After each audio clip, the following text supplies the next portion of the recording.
संबोधन करने से पहले आप कृपया करके भारी हर्षध्वनि से करतल ध्वनि से उनका स्वागत करें।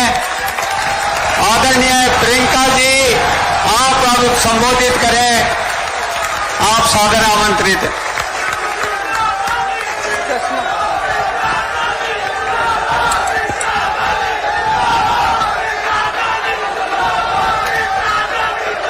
सबसे पहले तो मेरी बहनें बहुत सारी बैठी हैं, आप सबका इस सभा में बहुत बहुत स्वागत। काफी समय से बैठी हैं, मैंने सुना 11:30 बजे आई थी। हाँ, 11 बजे। गर्मी भी बहुत है और वहां पे काफी नौजवान लड़कियां भी। अब बोर हो रही हो? अभी नहीं तो मैं करती हूँ थोड़ा बोर तुझे। श्री अशोक गहलोत जी, श्री सचिन पायलट जी, श्री सुखजिंदर सिंह रंधावा जी, श्री गोविंद सिंह दोतासरा जी, श्री ब्रिजेंद्र ओला जी, श्री हेमाराम चौधरी जी, श्री गोविंद राम मेघवाल जी, राजकुमार शर्मा जी, रीता चौधरी जी, जेपी चंदेलिया जी, जितेंद्र सिंह जी, दिनेश सुंदर जी, श्रवण कुमार जी, यहाँ उपस्थित सभी नेतागण, सभी कांग्रेस के कार्यकर्ता, बहनों और भाइयों, आप सबका इस सभा में बहुत बहुत स्वागत। शुरू करने से पहले एक बार मेरे साथ शाकंभरी माता की, सालासर बालाजी महाराज की, खाटू श्याम जी की, बावलिया बाबा की और आपकी इस पवित्र मिट्टी की भी मेरी तरफ से जय। आपकी ये जो मिट्टी है, इसने देश को बहुत कुछ दिया है। शीशराम ओला जी जैसे नेता,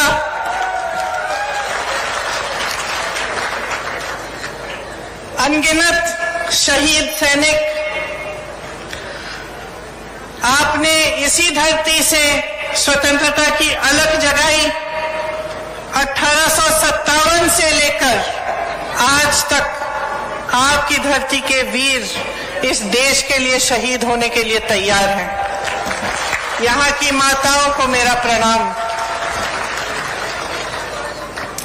सबसे ज्यादा रिटायर्ड सैनिक झुंझुनू में ही है और सबसे ज्यादा सैनिक जो सरहद पे आज भी तैनात हैं, वह भी झुंझुनू से हैं।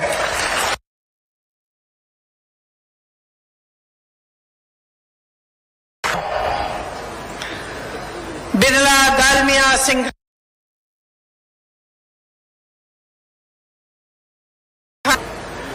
यहाँ पर जो शिक्षा का केंद्र बना, जहाँ जो पूरे विश्व में प्रसिद्ध है, ये भी, इसका भी निर्माण आप ही ने किया। भारत की जो गंगा जमुनी संस्कृति है, यहाँ झुंझुनू में इसका मिसाल भी है।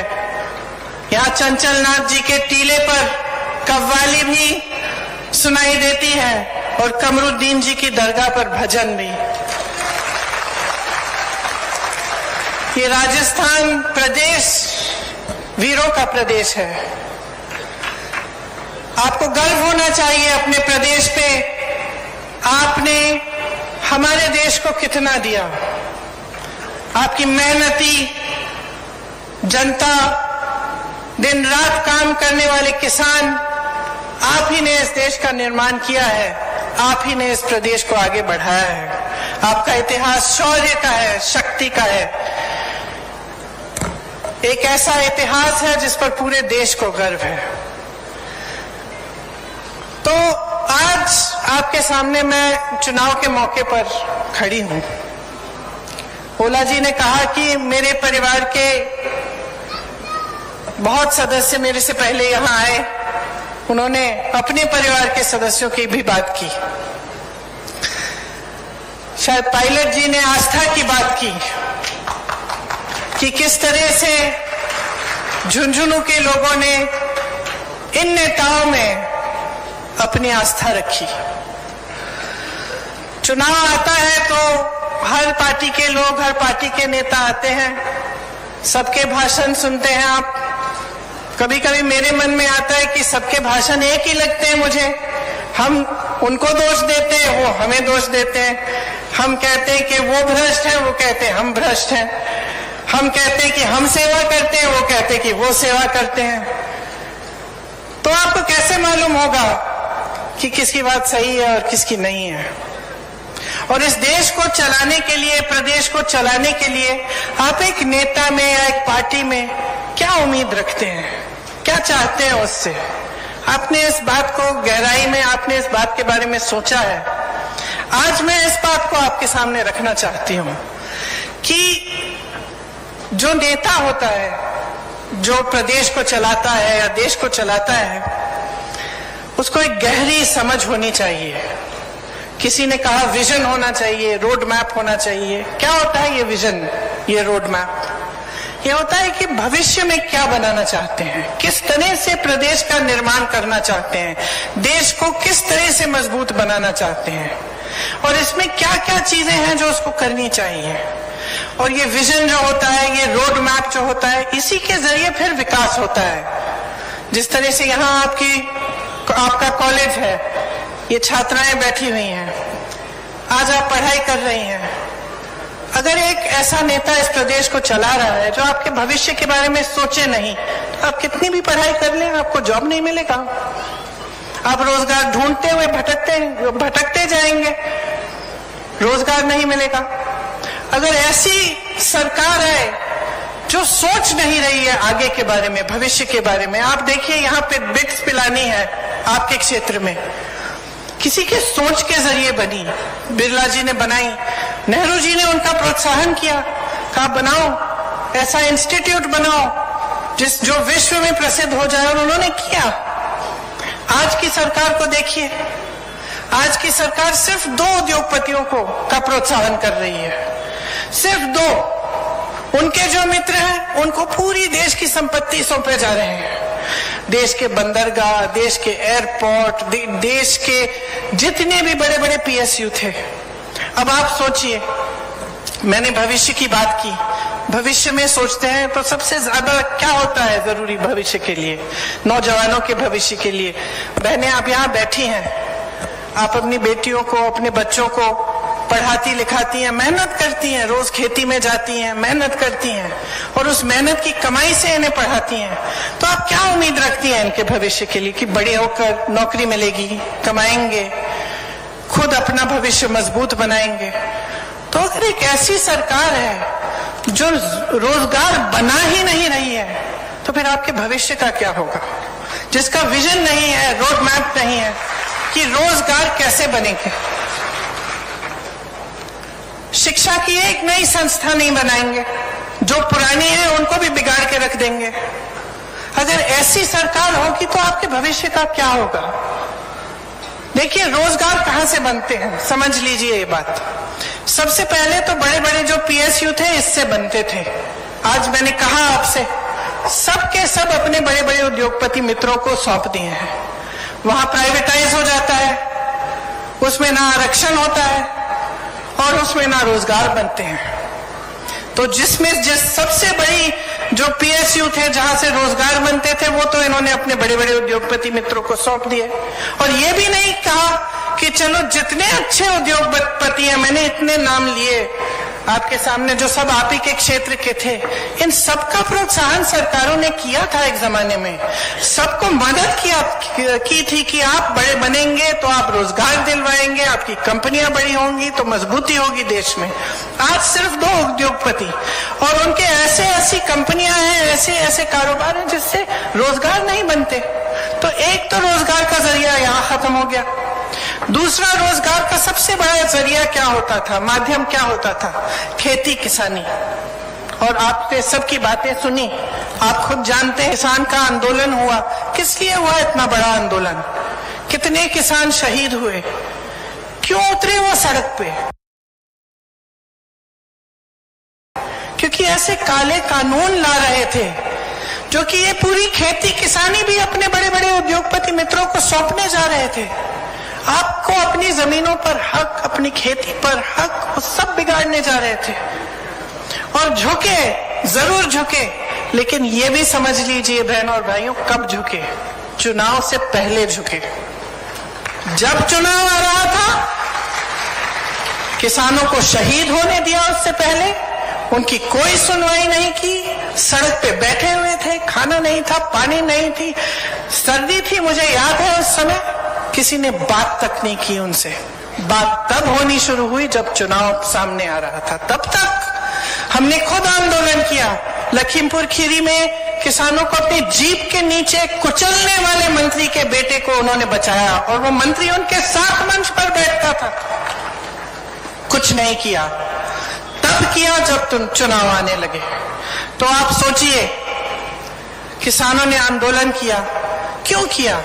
जैसे मैंने कहा, क्योंकि एक ऐसी नीति आ रही थी जो उनको कुचलने वाली नीति थी। इसी तरह से हर वर्ग को देखिए, आप महिलाओं की बात कर रहे हैं, सब कर रहे हैं आजकल, क्योंकि आजकल नेता भी समझ गए कि महिलाओं का वोट बहुत कीमती है, इसीलिए आप सब महिलाओं की बात कर रहे हैं। लेकिन महिला आरक्षण की बात सबसे पहले किसने की? सालों पहले कांग्रेस पार्टी ने की। महिलाओं को आरक्षण किसने दिए? पंचायतों में सबसे पहले कांग्रेस पार्टी ने दिए। और इन्होंने एक ऐसा कानून पास किया है जो 10 साल तक ये कहते हैं लागू नहीं होगा। तो क्या करेंगे हम इस आरक्षण का, अगर 10 साल हमें रुकना पड़ेगा इसके लिए? तो इनकी बातें जो है पूरी तरह से खोखली हैं। जो उदारता होनी चाहिए, जो समर्पण होना चाहिए, वो नहीं है। उदारता तो वो होती है जो किसान बाहर बैठा हुआ है, सर्दी में खा नहीं रहा है, पी नहीं रहा है, सुनवाई तो कर लो, समझ तो लो क्या कह रहा है इस देश की जनता, क्या कह रही है आपसे। लेकिन आज जो सरकार है, मोदी जी की सरकार, भाजपा की सरकार, उसमें आपकी कोई सुनवाई नहीं है। ये सरकार सिर्फ बड़े बड़े उद्योगपतियों के लिए चल रही है, और वो भी गिने चुने जो इनके मित्र हैं, जिनको पूरी देश की संपत्ति सौंपकर इनकी सत्ता मजबूत रहे। तो आपको समझना पड़ेगा कि आज की जो परिस्थितियां हैं, उनसे आपका भविष्य कैसे बनेगा। ओपीएस की आपने बात की।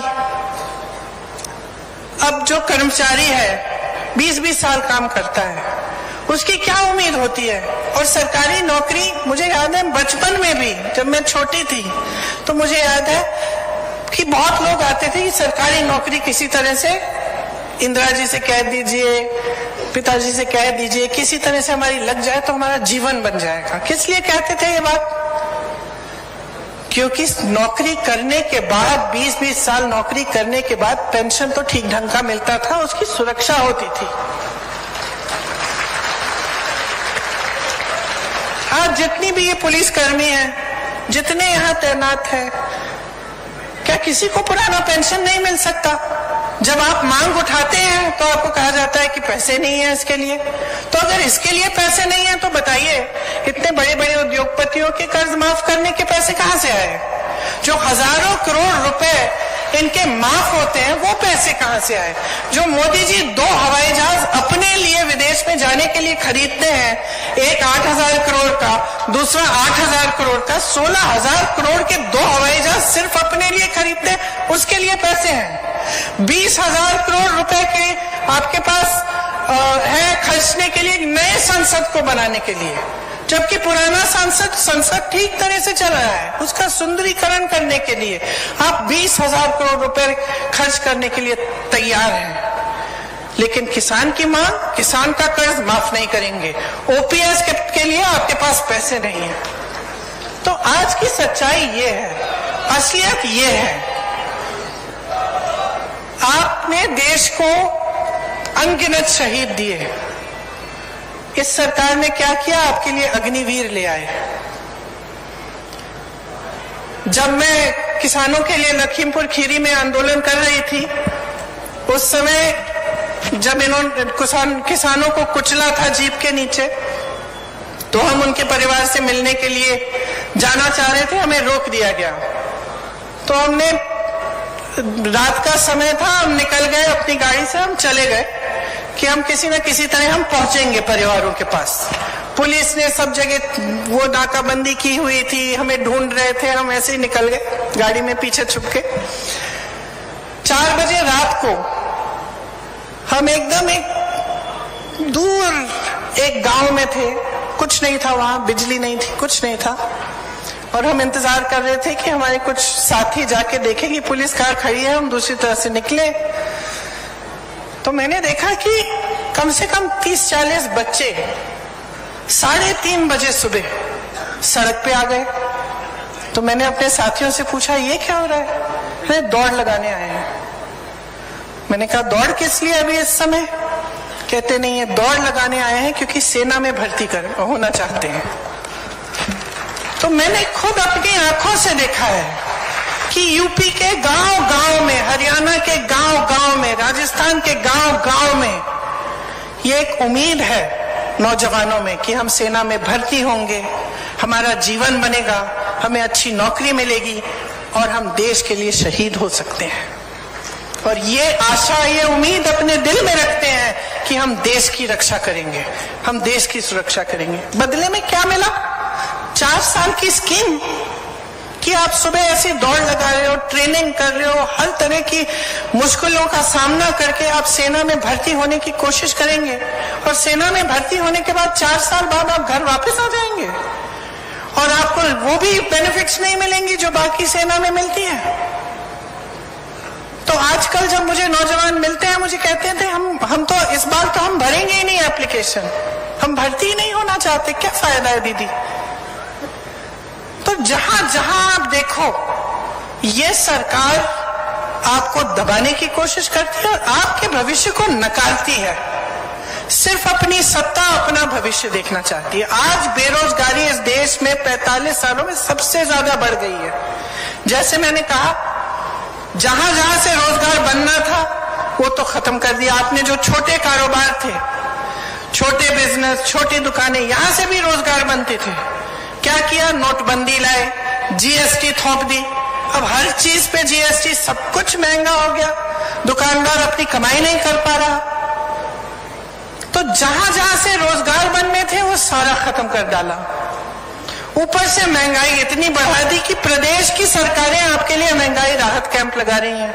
आपके लिए प्रदेश की अशोक गहलोत जी की सरकार महंगाई राहत शिविर लगा रही है, क्योंकि महंगाई भाजपा की जो देश में जो सरकार है केंद्र में, उन्होंने इतनी बढ़ा दी है। मेरी बहनें बैठी हैं, आपको मालूम है जब कुछ पकाना पड़ता है या कोई त्योहार होता है, अभी दशहरा था, अब दिवाली आएगी, तो मन में क्या बात है कि किस तरह से मैं करूंगी।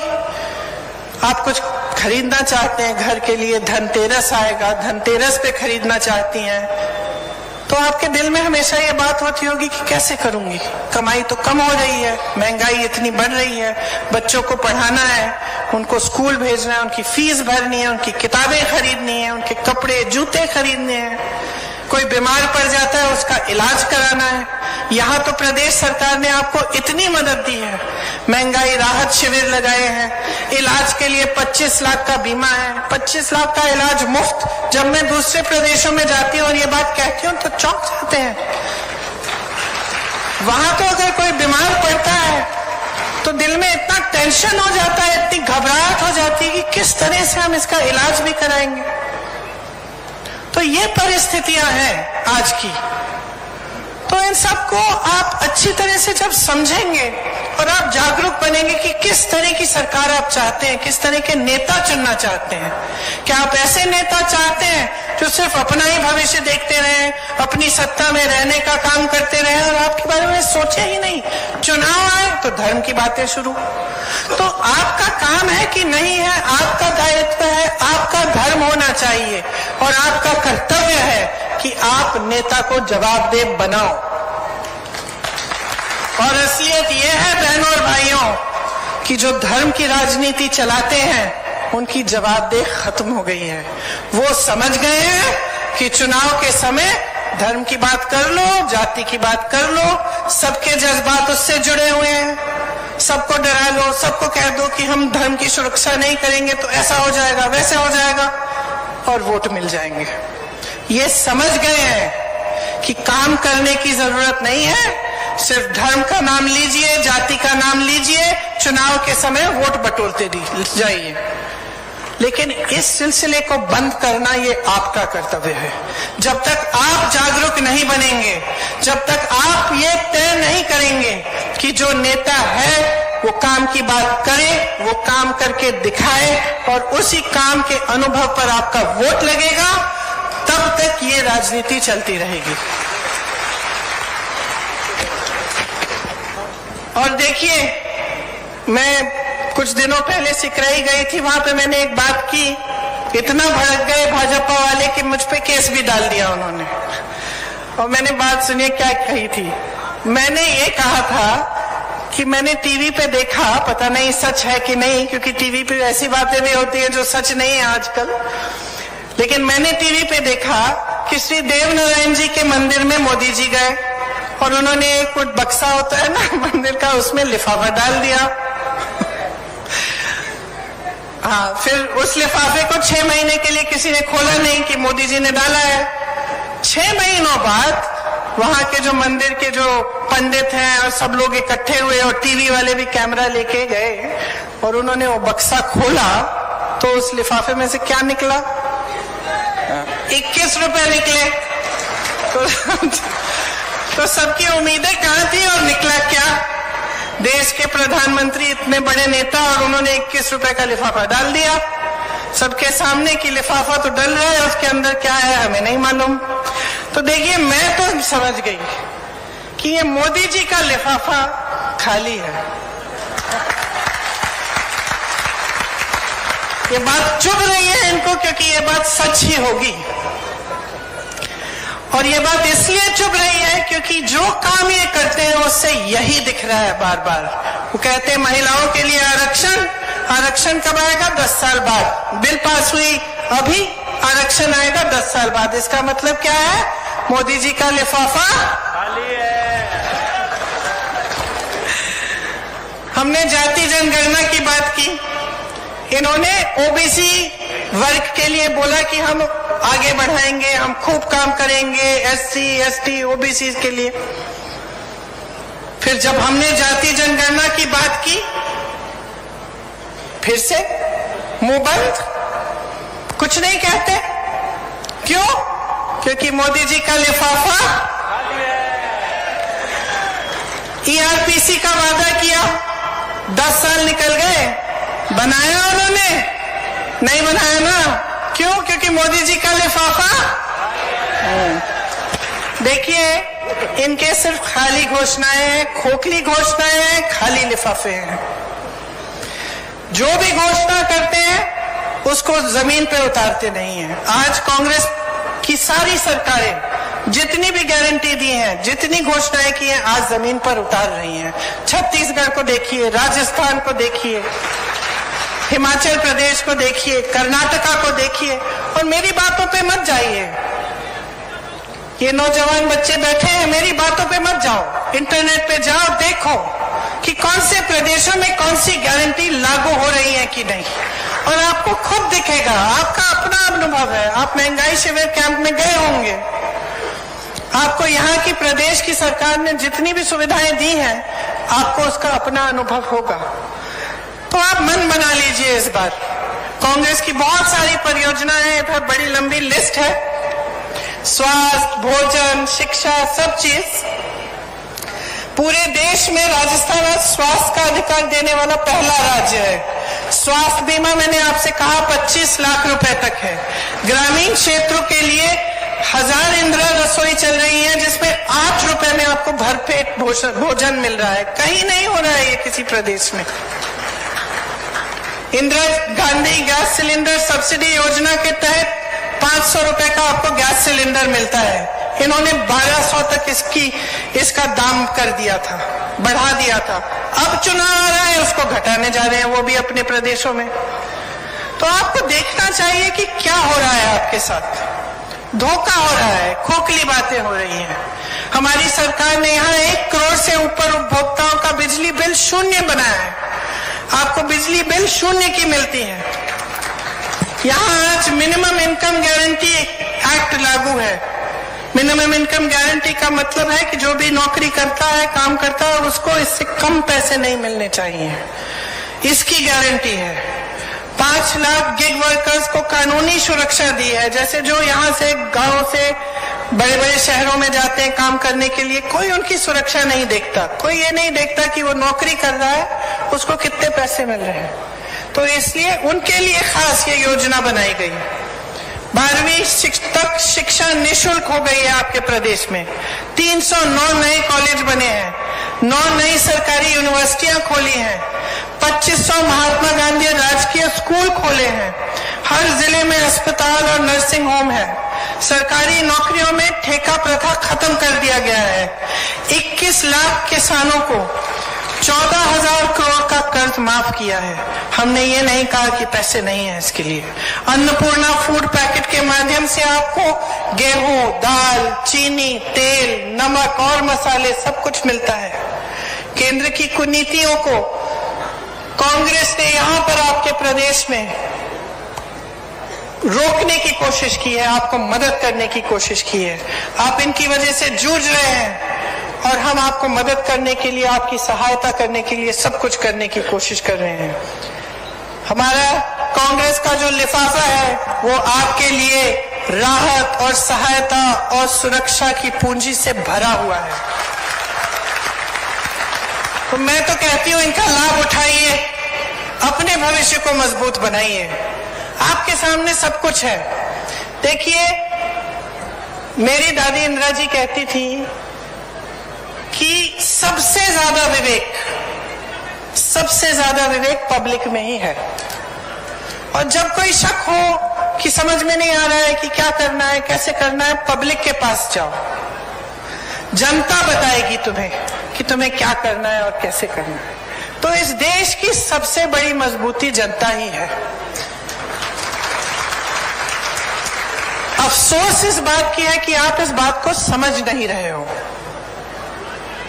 आप जब आपका ध्यान कहीं और आकर्षित हो रहा है और भटकाया जा रहा है, आप भटक रहे हो। आप अपना ध्यान अर्जुन की आंख की तरह सटीक रखो।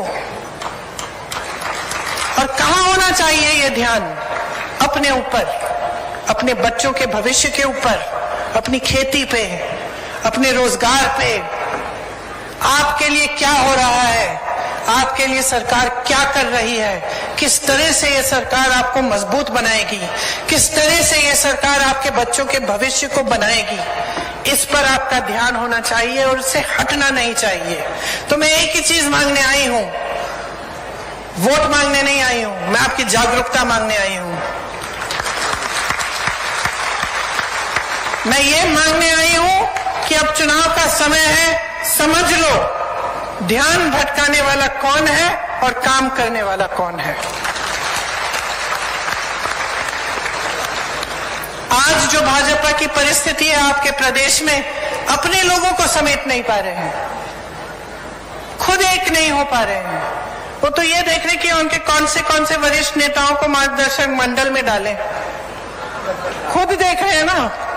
तो आपसे वोट किस आधार पर मांग रहे हैं? मोदी जी तो आकर कहते हैं कि मुझे वोट दो। भाई, मोदी जी थोड़ी बनने जा रहे हैं आपके मुख्यमंत्री, वो तो प्रधानमंत्री है।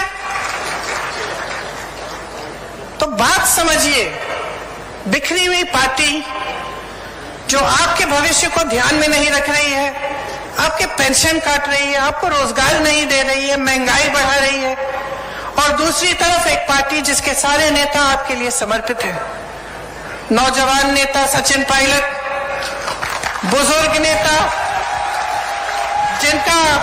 जिनका अपार अनुभव है, जो दिन रात आपके लिए एक करते हैं, जिन्होंने देखा कि केंद्र की वजह से आप तड़प रहे हैं और एकदम आपके लिए ऐसी स्कीमें लाए जिससे आपकी सहायता हो सकती है। तो आपके सामने एक चुनौती है, आप अपने भविष्य को चुनोगे या फिर ऐसी राजनीति को चुनोगे जो आपको भटकाए जाए और बार बार धर्म की बात, जाति की बात कर करके आपको इसी खाई में रहने देगी। वही सत्ता में रहेंगे, वही फूलेंगे फलेंगे। उनके बच्चे तो कोई यहाँ पे स्कूल में नहीं जा रहे हैं, सब बाहर जाते हैं विदेश में, बड़ी बड़ी गाड़ियां हैं उनकी, बड़े बड़े महल हैं, वो तो फूल रहे हैं फल रहे हैं। आपका ध्यान कौन रखेगा? तो मैं सिर्फ इतना कहने आई हूं कि आप जागरूक बनो, सबको समझो अच्छी तरह से। वो अनुभव जिसमें इंदिरा जी की आस्था थी, वो विवेक जिसमें हम सब की आस्था है, उस विवेक को जगाओ और उसी विवेक के आधार पर, उसी अनुभव के आधार पर अपना वोट डालो। एक ऐसी सरकार चुनो जो आपके लिए काम करती रहे। और जब आप ध्यान से सोचेंगे और जब आप देखेंगे कि अलग अलग प्रदेशों में क्या हो रहा है और आप देखेंगे कि भाजपा की नीतियां क्या है और कांग्रेस की नीतियां क्या है, तो मैं दावे के साथ कह सकती हूं आप सिर्फ अपना वोट कांग्रेस को दो, क्योंकि यही कांग्रेस पार्टी है जिसने आपके बच्चों की शहादत की आदर की है। मैं एक शहीद की बेटी हूं, एक शहीद की पोती हूं। मैं जानती हूं कि इसका मतलब क्या है और मैं जानती हूं कि जितने भी परिवार हैं यहां झुंझुनू में, जिन्होंने अपना बेटा या अपनी बेटी इस देश को दिए, जिनके बच्चे शहीद हुए हैं, मैं जानती हूं कि आप पे क्या गुजरता होगा। इसीलिए मैं कहती हूं कि एक ऐसी सरकार चुनो जो आपका आदर करे।